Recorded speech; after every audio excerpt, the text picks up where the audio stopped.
and welcome back to another library haul. It has been a while since I've done one. I went back on my channel and checked. I think the last one I did was in 2022. So, it's been a minute. Life gets in the way sometimes, but then other times I get back into the zone where like all I want to fucking do is just read. And that is basically the mode I have been in. It is that time of year where basically the weather cools down, my joints hurt. All I want to do is curl up with a heating pad and a book and just like nope out of everything else. So I am pretty fucking well prepared for at least the next few weeks. So anyway, the first one I got, I actually have read this one other time, but I was like 17 when I read it. I don't think I fully appreciated this book at the time as I do now, and it is Pete Townshend's Horse's Neck. I've already read most of it. It's got like that much left to go, so I'll probably finish it tonight. It's not a long read. It's like 136 pages or something. It is a very short read, but the way he writes, it's both eloquent prose, but at the same time you can see he's trying to weave his own life into the stories, and you're not quite sure where the autobiographicalness ends and where the fiction begins, because some of it is fictionalized by his own admission, and then other parts it's very autobiographical. At 17, I did not fully appreciate it because I don't think I knew enough about his life to get all the nuance. Knowing everything I know about that man now, and having literally known that man, now I read it and it's like crystal fucking clear what all of it is. So I'm just like, okay, now I can appreciate it. So actually, I'm glad that I didn't review this when I was 17, because I probably wouldn't have given it a high rating. Now I probably will. But anyway, that's the first one, and that one I had to special order from another library that is outside of the immediate network. So that one had to be read first, because those you get only one renewal period on, and if you're late bringing them back, it actually matters on theirs. The ones for our local network, sure, if you never bring it back, you have to pay for fees. But as long as you bring it back in good condition, you could have it out for a year, and as long as they get it back, they will waive that fee the minute it comes back. So, there's more wiggle room. But when they're outside the network, could be up to $115. So it's like, reading that one first. Just saying. But anyway, when this one goes back, because this will go back long before the rest do, I do have another one on hold that is also from outside the immediate network, and it's Moon Unit Zappa's other book she wrote long before her autobiography, America the Beautiful. That one is a fiction. That one is not autobiography. So I'm curious just to see what her fiction writing looks like too. So that'll probably be the next read after this one. But anyway, so we've got that. I also picked up a couple from Lauren Miracle. I know I've read at least one of these before. Fun fact, I used to run a book review blog like a gazillion years ago. The server it used to be on is no more, and I did not back them up. And this was before I was reviewing books on YouTube. I don't know why I didn't do it the whole time. I had the channel at the same time. I've been doing this for like 20 years, so I definitely had it at the same time, and it just did not dawn on me to do it in both places, in both formats. So now I'm revisiting a lot of books that I did review back then, but I didn't review here, so it's fine. I don't mind rereading stuff another time over. But anyway, so we have Lauren Miracle's Rhymes with Witches, because that seems like a good book for this time of year, just saying. And also, Bliss, also by Lauren Miracle. I can't remember right if these are a series. According to Goodreads, they claim it's 1 and 2 in the Crestview series, but I don't know that that's true. I don't know that Bliss actually is, but I'll read it first anyway. But as you can see, one is much beefier than the other. It's fine. They're both thrillers, which is weird for Lauren Miracle, because usually She writes such fluffy stuff. Like, she wrote the Internet Girls books. She wrote Upside Down Magic. She wrote, that one, tween series that had, like, 10, 11, 12, 13. It's like the book titles. She's the one that wrote Peace, Love, and Baby Ducks, which I have reviewed on this channel before. Like, I actually really like Lauren Miracle. Even though it's YA novels, I don't care. I love them. Like, I really like her. So, anyway. She's one of my faves, so revisiting those, hopefully before the month is out, if I can swing it. Because I'm like, when I am really in my zone, I can easily whip through a book. Like, one like this, that's a fiction novel, I could do this in like a few days. One like this, like a week and a half. That is not even that hard of a stretch for me, because basically the way I do it, remember back in school days when they would assign you to read X number of pages that night? That is kind of the same approach I take when I check out a shit ton of books. I do the math on how many pages do I need to read a day to get through all of them in time. That's the way I roll. So anyway, I've got those two. I also picked up but Cheech Marin's autobiography. Cheech is not my real name, but don't call me Jong. This I have not read before, but it should be fun, I would imagine. I also picked up, and this I have not read before either, but I've been trying to track it down for years with no luck, and I was shocked that our library actually has it now. And it is The Lolita Effect, the media sexualization of young girls, and what we can do about it. So, got that one. I also picked up another one by Pete Townsend, The Age of Anxiety. I have not read this one yet. I have the ebook of it, but I fucking can't get on with ebooks. I don't know. It's like, I need the physical book. I don't do well with ebooks. I cannot focus. I cannot stay on task.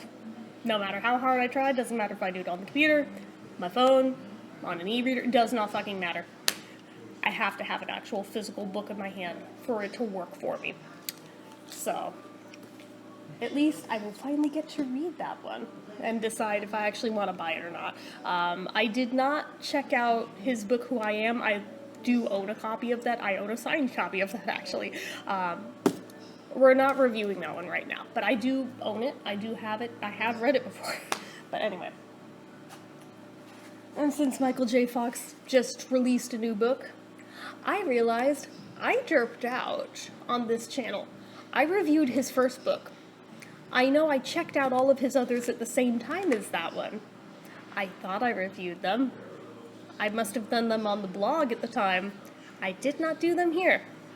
So guess who checked them all back out so I can reread them so that we can finally do this. Do I also physically own these? I do.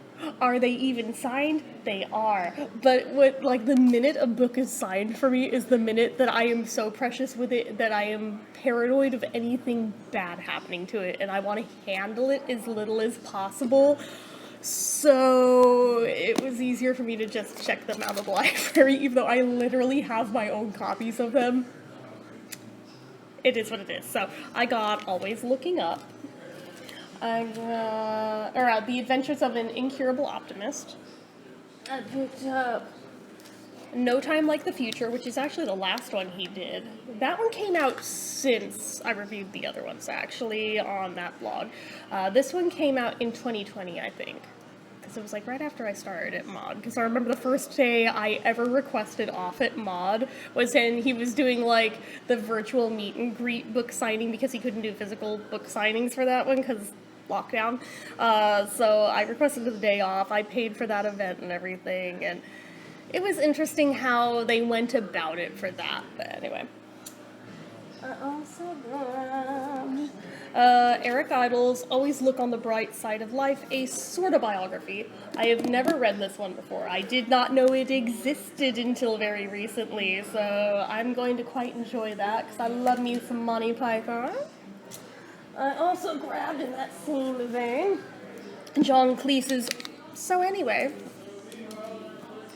I'm apparently in like a big autobiography kick right now. I go through them sometimes. Even though it almost seems sacrilege as a Will Arnett fan, I picked up Amy Poehler's Yes Please. For reasons. So, I also got John Cleese's Creativity, a short and cheerful guide. And it is quite short, actually. So, that should be very fast to whip through. Unless he just, like, is so far up his own butt writing style to where it's, like, impossible. Here's the other Michael J. Fox one, which is also very little. And this is A Funny Thing Happened on the Way to the Future.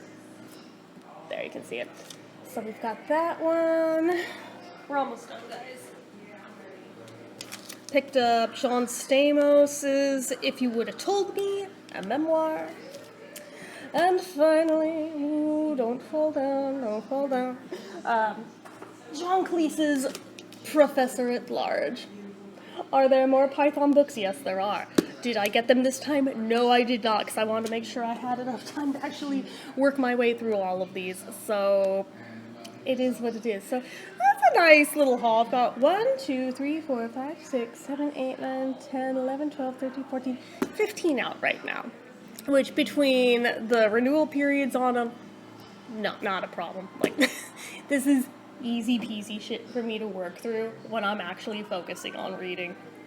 Again, when you use the trick of figuring out how many pages a day you need to read and then just scheduling it into your day, it's not that big a deal. It's really not. So, I mean, at least for me anyway, but I'm also kind of a speed reader, so that's kind of unfair for me to say, but it is what it is. It's one of those things where this, for me, isn't even that big of a book haul. There was a period about 10 years ago where I was checking out regularly like 30 or 40 books at a time. Every time. And I was actually making it through all of them. So, it's one of those things when I am like back in the habit and I am on it, nailing it, all of the targets, it is easy as fuck for me to just go and it doesn't even take, like, all day, every day for me to do it. I'm kind of like Reese Witherspoon with that, where it's just, like, there's that story about how one of her vacations with her husband, she brought, like, these manuscripts with her, and her husband's like, oh, man, now you're not even gonna, like, spend any time with us. She's like, oh, no, this will, like, take me a day to read through. So, I think I resonate a lot with her for that. I know I am far from the only person who reads like that, but it's just comical to me how I'm like that. My sister Nicole is like that. My other two siblings, you cannot get them to read shit. It is like pulling teeth. If they do it at all, it is like one book like every 5 years, maybe. Which is even funnier because Kimmy's husband is kind of like I am, which just like cannot get enough of reading. And also goes very quickly with it, and it makes him fucking nuts how long it takes her to read anything. So, I'm like, how the hell were we cut from the same cloth? Just, I have questions. I have theories, but questions.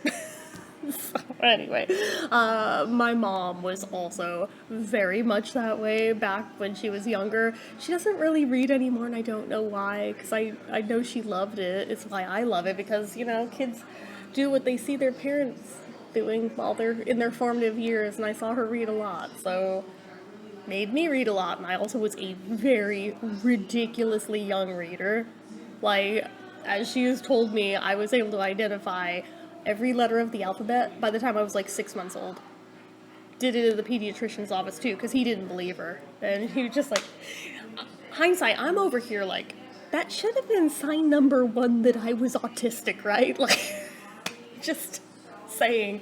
By age 2, you could hand me a magazine, like any magazine, grown up, doesn't matter. Point to any word, any page, I could read it. Not a problem. I wouldn't necessarily know what all the words meant yet, but I could read them. And then by about like 5, I could like read pretty much anything, regardless of reading level, and comprehend it just fine.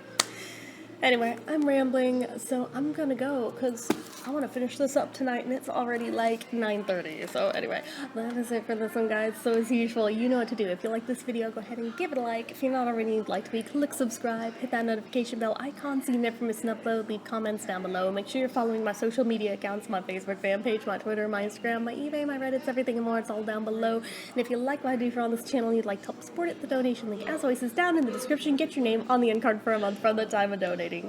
Anyway, guys, till next time, see ya.